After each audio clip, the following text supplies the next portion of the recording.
And now, your daily dose of debate, breaking news, and uncensored views. This is the Michael Medved Show. And another great day, another great week, in fact, in this greatest nation on God's green earth. A great day when Iran has given an updated proposal for a deal to end the war.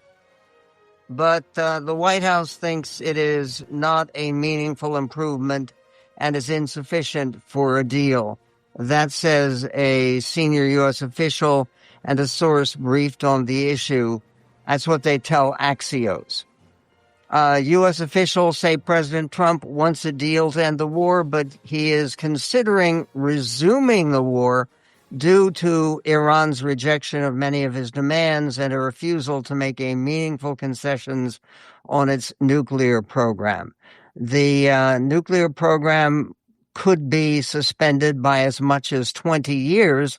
That's what the United States is trying to push through. But the Iranians so far have only granted 5 years. And also there's a question of trust for even that 5 years. Trump is expected to convene his top national security team in the Situation Room tomorrow to discuss military options, two U.S. officials say. The senior U.S. official said that if Iran won't shift its position, the U.S. will have to continue the negotiations through bombs. That phrase, continuing negotiations through bombs, I'm not sure that's such an encouraging phrase and approach. Trump told Axios in a phone call on Sunday, before the U.S. had received Iran's latest offer, that, quote, the clock is ticking, tick, tick, tick, tick, tick, tick, tick, tick, and if Iran doesn't show flexibility, they are going to get hit much harder. Hitting Iran much harder is a very real alternative.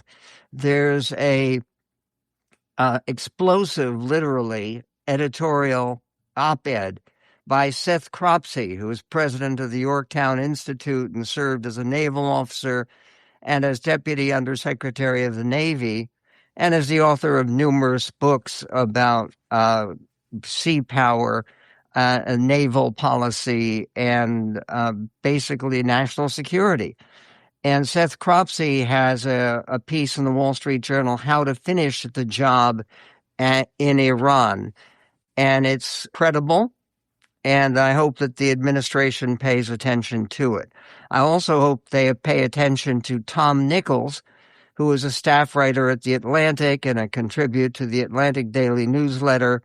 And he is joining us with his own wisdom based on some 25 years teaching at the Naval War College, his own wisdom on what to do to open the Strait of Hormuz. Speaking of opening the Strait of Hormuz, there's a great deal of controversy already about a brand new proposal from Donald Trump.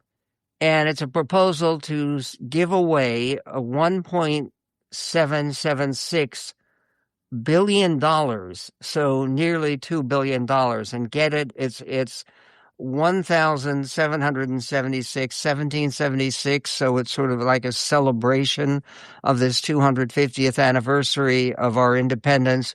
Who would get the money from this fund, the $1.776 billion fund?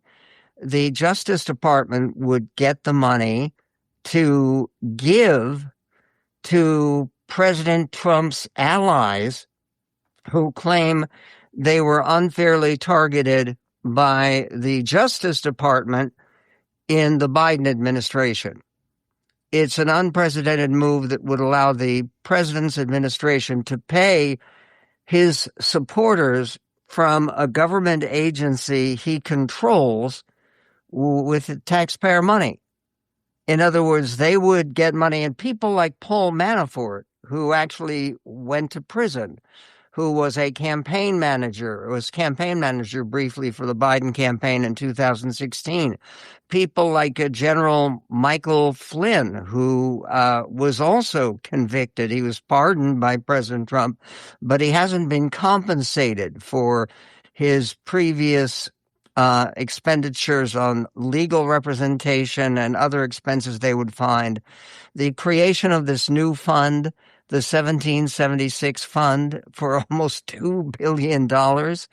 That creation comes as Trump dropped his own $10 billion lawsuit against the Internal Revenue Service, alleging that they failed to protect Trump and the Trump Organization from an unauthorized leak of their tax returns. In other words, Trump felt it was worth $10 billion that would be paid to him to punish the IRS, his own government, taking, again, taxpayer money to pay him because of leaking his tax returns.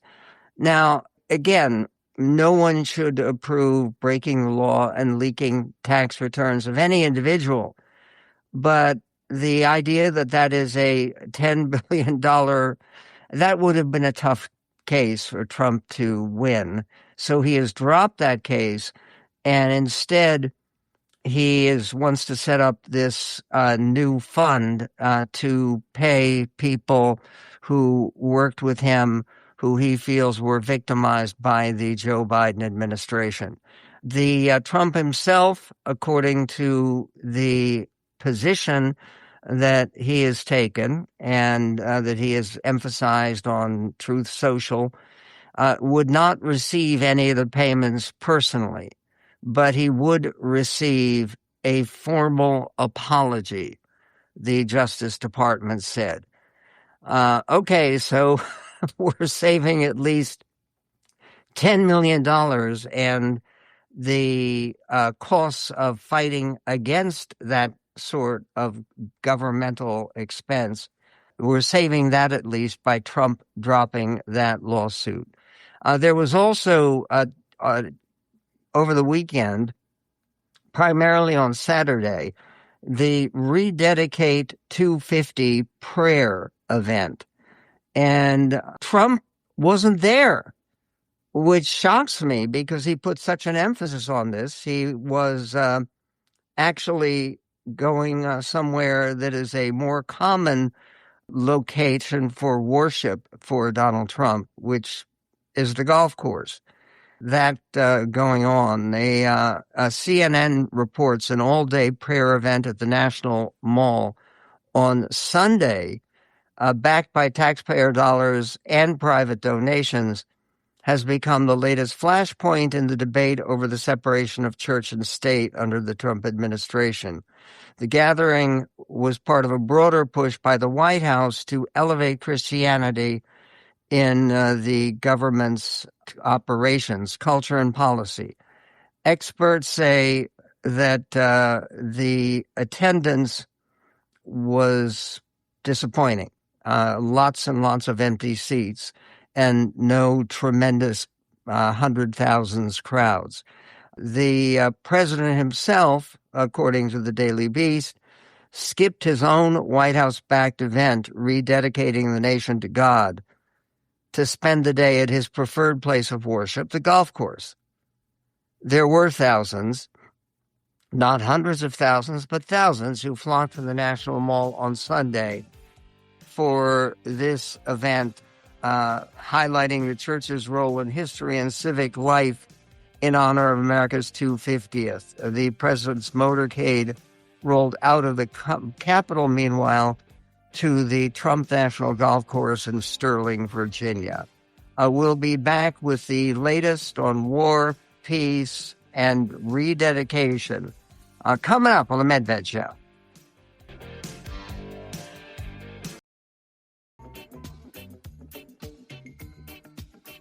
And on the Michael Medved Show this Saturday, one of the best and most conscientious and most intelligent members of the U.S. Senate lost his seat. and somebody who I think will be greatly missed, a Republican senator from Louisiana, Dr. Bill Cassidy, lost the state primary because of the opposition of President Trump, who attacked Senator Cassidy again and again and again, and supported his replacement, Congresswoman Julia Letlow. And Julia Letlow won 45% of the primary vote, and a second place finisher in the primary vote will go on to a runoff in the primary is the Louisiana State Treasurer, John Fleming. He had 28% of the vote to her 45%. And unfortunately, Senator Cassidy was down at 23%. So he finished third. He doesn't even make a runoff. His career in the U.S. Senate after 2 terms is over. He was first elected to the U.S. Senate in 2014 and then reelected in 2020. He was reelected to the Senate the same year that President Trump lost to Joe Biden. And then when it came time for a vote of conscience on the impeachment of President Trump, Senator Cassidy joined 6 other Republicans and 7 Republicans in the U.S. Senate. They would have needed some 67 Republicans of the U.S. Senate, but 7 Republicans voted to remove Trump from office in the U.S. Senate. And, of course, President Trump has never forgiven him, even though that vote was way back in 2021. Since January 2025, Senator Cassidy, who is also Dr. Cassidy, has chaired the Senate Health, Labor, and Pensions Committee. Before being elected to the U.S. Senate, Cassidy served in the U.S. House of Representatives and the Louisiana State Senate and worked as a physician, a gastroenterologist.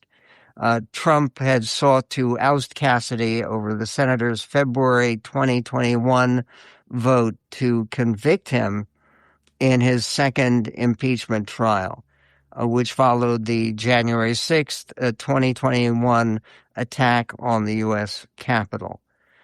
Senator Kenneth Cassidy will be missed. It leaves Senator Letlow is likely to win election to the U.S. Senate, and she will be joining the folksy and best-selling author John Kennedy, who always has something entertaining to say.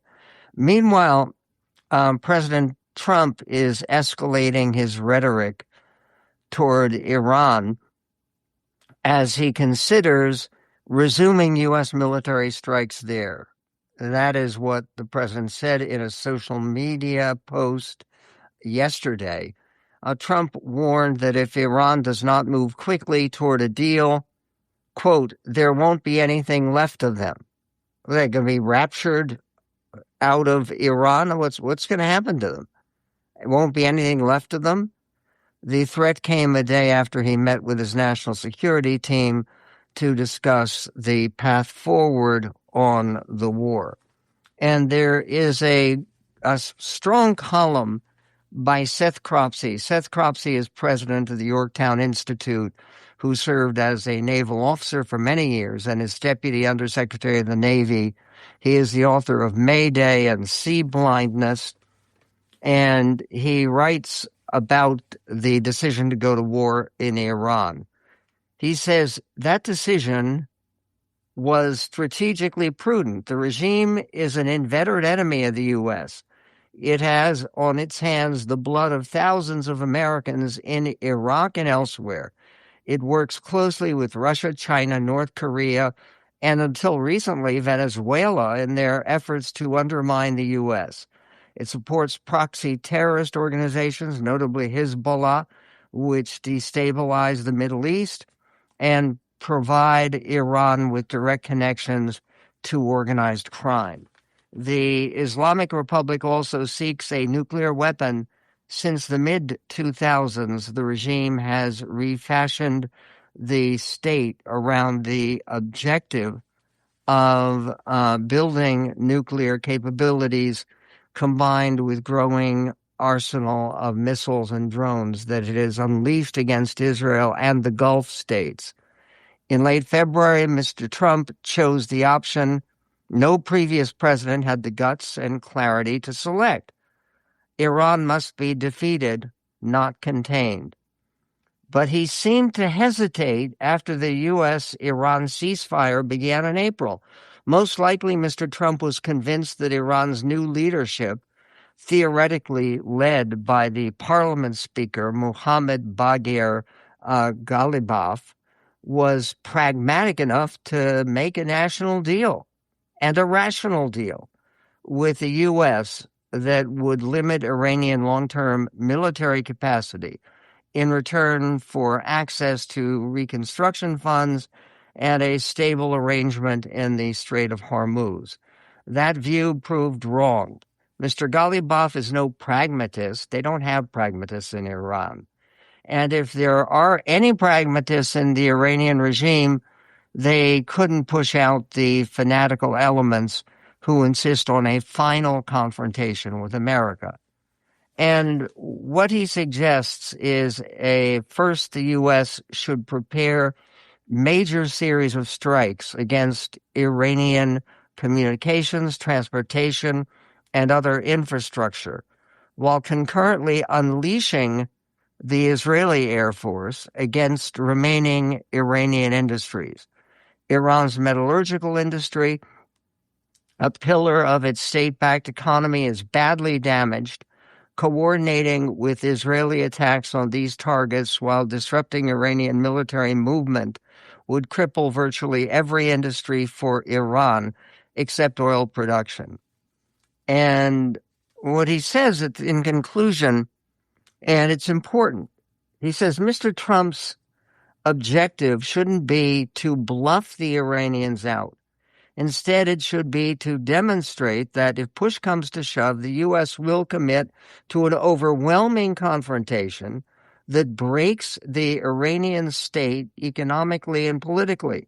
An air campaign approximating the war's first week, which disoriented Iranian capabilities, is possible now that the dust has settled around Iran's leadership. Defeating Iran is paramount. On a successful outcome rests the credibility of American deterrence, the safety of international sea lanes, a return to the normalcy of global energy markets, and the regional stability that is a key to all these goods. Will President Trump move in that direction, or which direction is he moving? We'll get to that coming up on the Medved Show.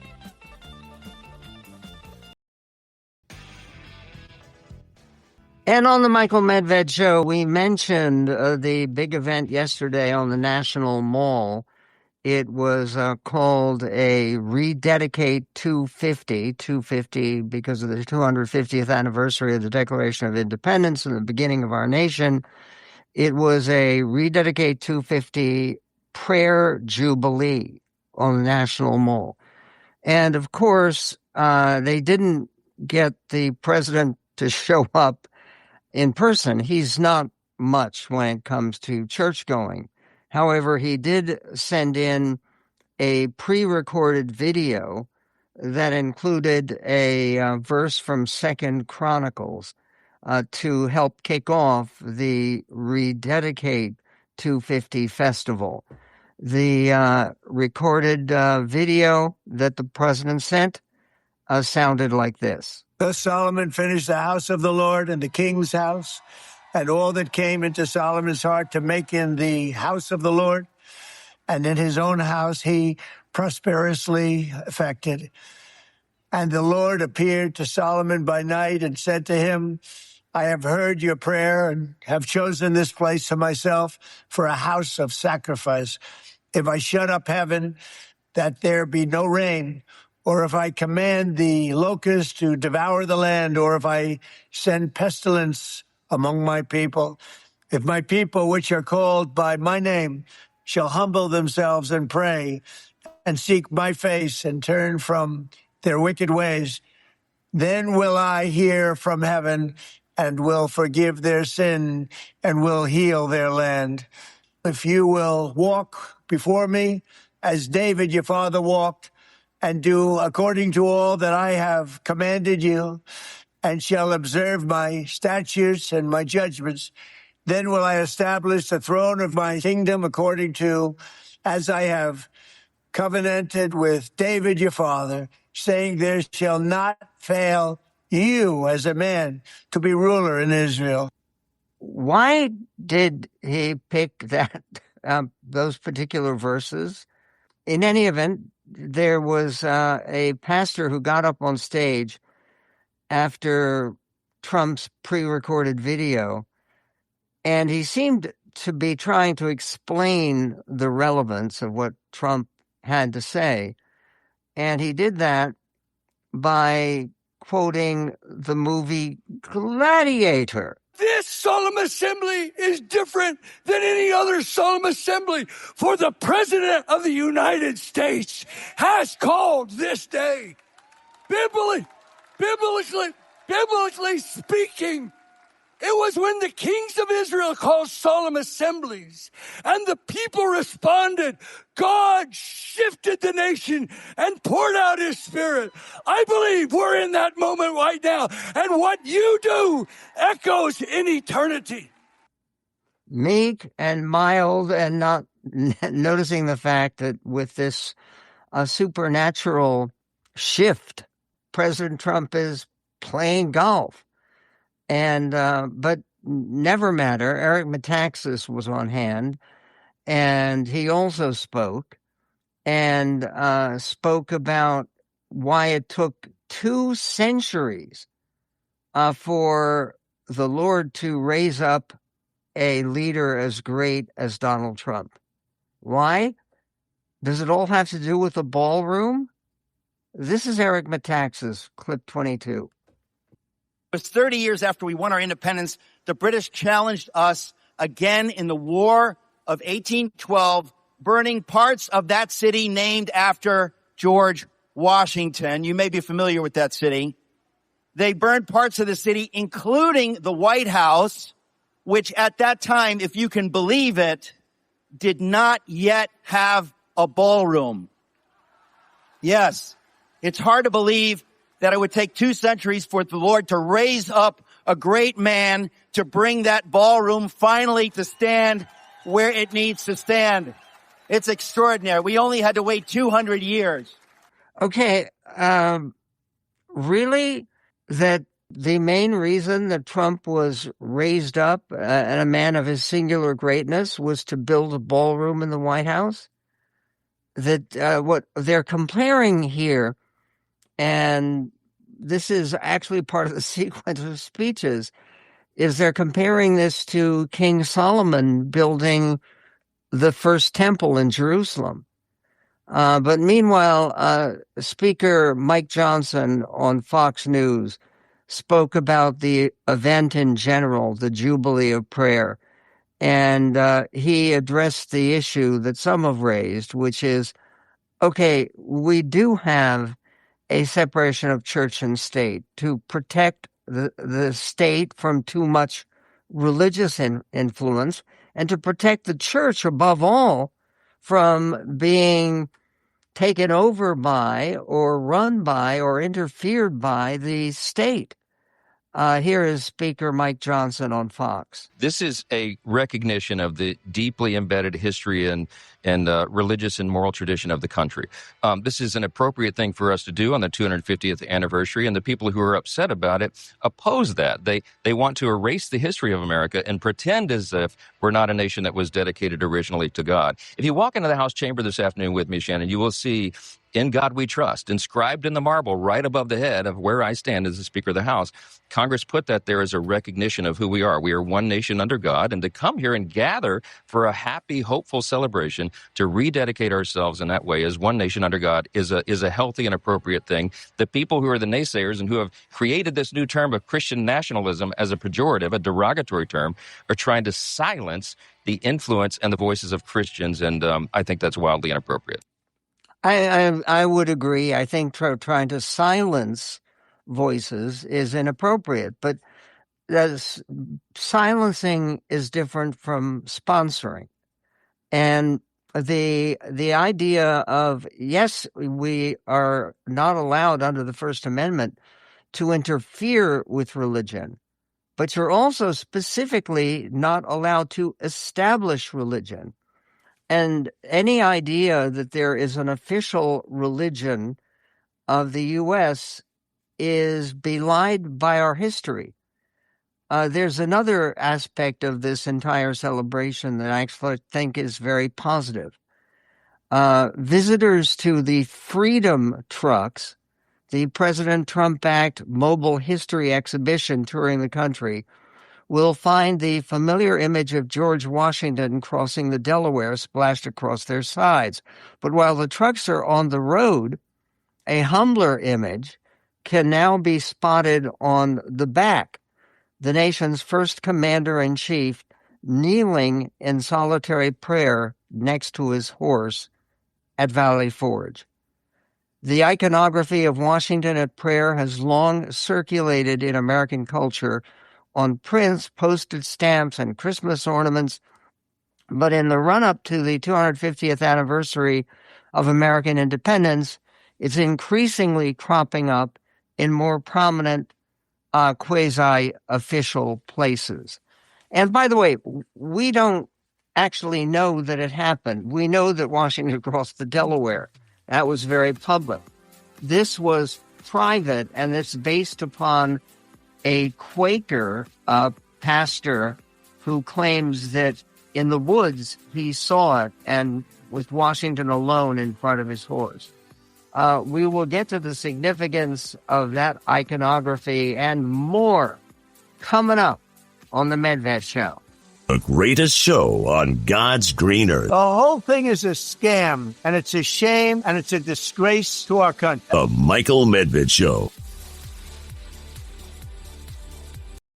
Hey, I like your new RAV4. Thanks, yours too. What does RAV stand for anyway? To me, it's the Remarkably Advanced Vehicle. Really? To me, it's the Runway Approved Vehicle for its amazing style. What about Remarkably Adaptable Vehicle because of its versatile cargo space? Or Really Admired Vehicle? Oh, or Really Awesome Vehicle. It really is the Recreational Activity Vehicle.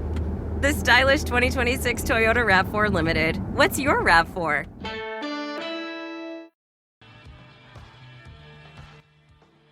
And coming up on the Michael Medved Show, or associated with the Michael Medved Show, I'm going to be doing a presentation about our movie, The American Miracle, which is going to have a national television broadcast right before the 4th of July itself, and then right after the 4th of July again. This is on TBN television.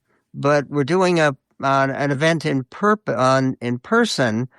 The executive producer of the film, Rafe Augstroz, and me, we're speaking to celebrate the 250th anniversary of the Declaration with the American Miracle film screening.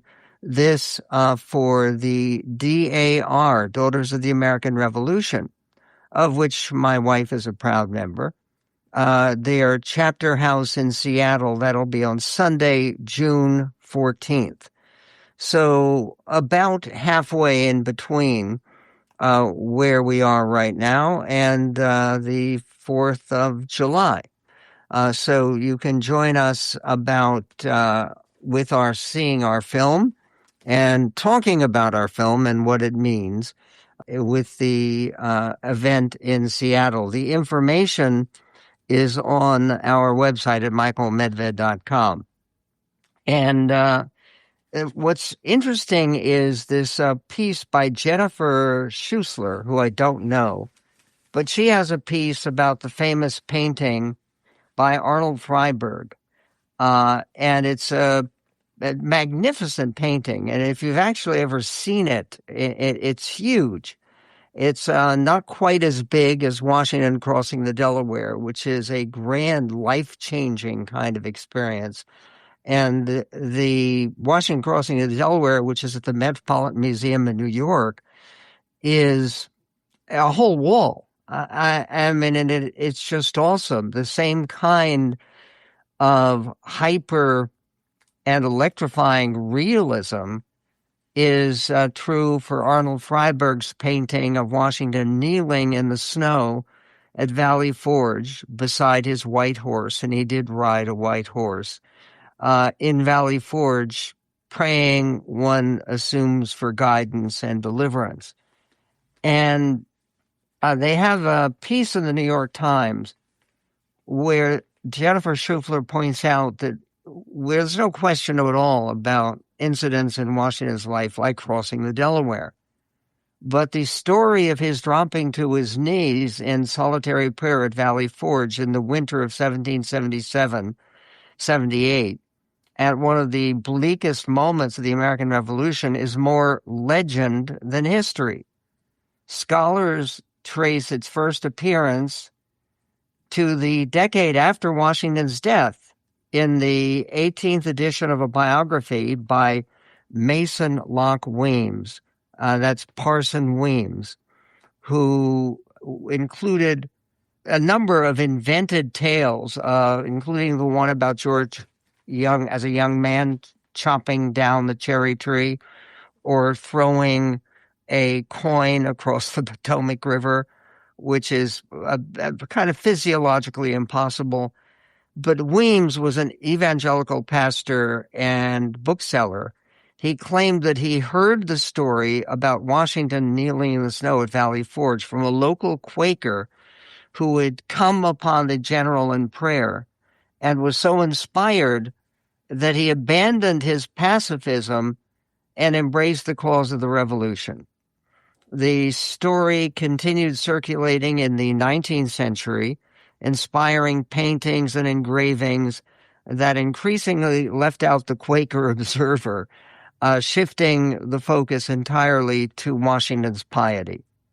In the 20th century, even as scholars and journalists debunked it, the tale became part of Main Street patriotic civil religion, appearing on postage stamps, stained glass windows, and the cover of the Saturday Evening Post. But perhaps the most familiar version today, the one used on the back of the Freedom trucks, is Prayer at Valley Forge, a painting created for the 1976 bicentennial, created by Arnold Freiberg. Freiberg, who together with his family, his father was Norwegian, his mother Swedish, but when he was 3 years old, the parents converted to the Mormon Church, the Church of Jesus Christ of Latter-day Saints. And Freiberg, an illustrator and painter based in Utah, first came to prominence in the 1950s with a cycle of monumental paintings based on the Book of Mormon. And they caught the attention of Cecil B. DeMille, who hired him to produce similar huge and gorgeous paintings and designs for the Ten Commandments. He was nominated for an Academy Award for costume design. Freiberg, who died at age 96 in 2010, spent 2 years on the Washington painting, which he intended as an antidote to what he saw as the rebellious cynicism of Vietnam-era student protesters. He studied Washington's uniform, which is preserved at the Smithsonian, and he visited Valley Forge in winter, an experience he later described in near mystical terms. Quote, "It was deserted, the wind moaning through the great trees, silent, lonely, cold," he recalled. For much of his life, the original painting hung over Freiberg's fireplace in Utah, while his studio did a brisk business in reproductions. Since 2017, the original has been on loan to the Museum of the Bible in Washington. The museum referred questions about the work to First Freedom Art, a Texas-based investment company that bought more than 200 of Freiberg's paintings from his estate in 2022 with the goal of raising his artistic profile, and market value.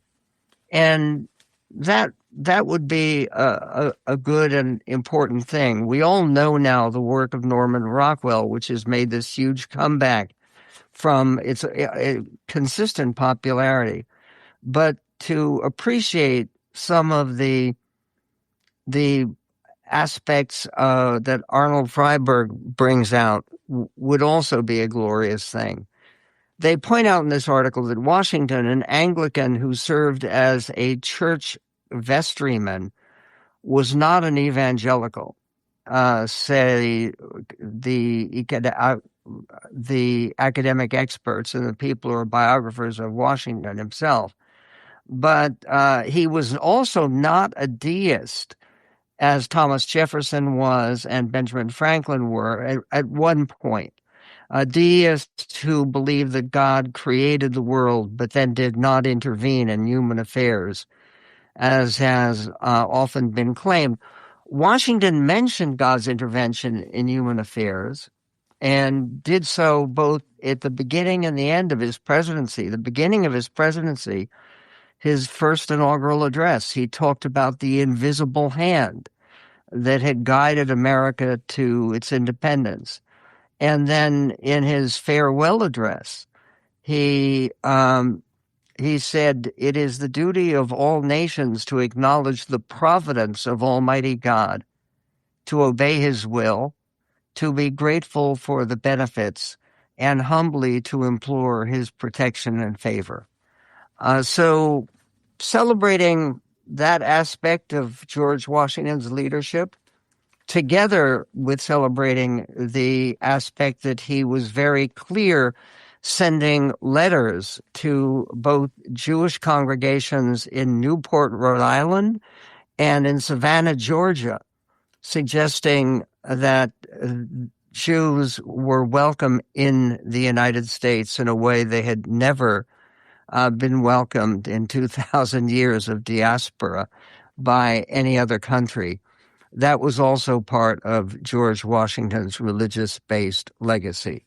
To look at the painting, which is now getting recirculation, where you even can see George Washington's breath. That's how vivid it is. It's a remarkable highlight of faith. Speaking of remarkable highlights, we're going to be speaking coming up to Tom Nichols, a staff writer at The Atlantic and a contributor to The Atlantic Daily, about our basic continued fight against the forces of terrorism. That fight is not over. And yes, the Iran war is part of it, which we'll get to in this greatest nation on God's green earth.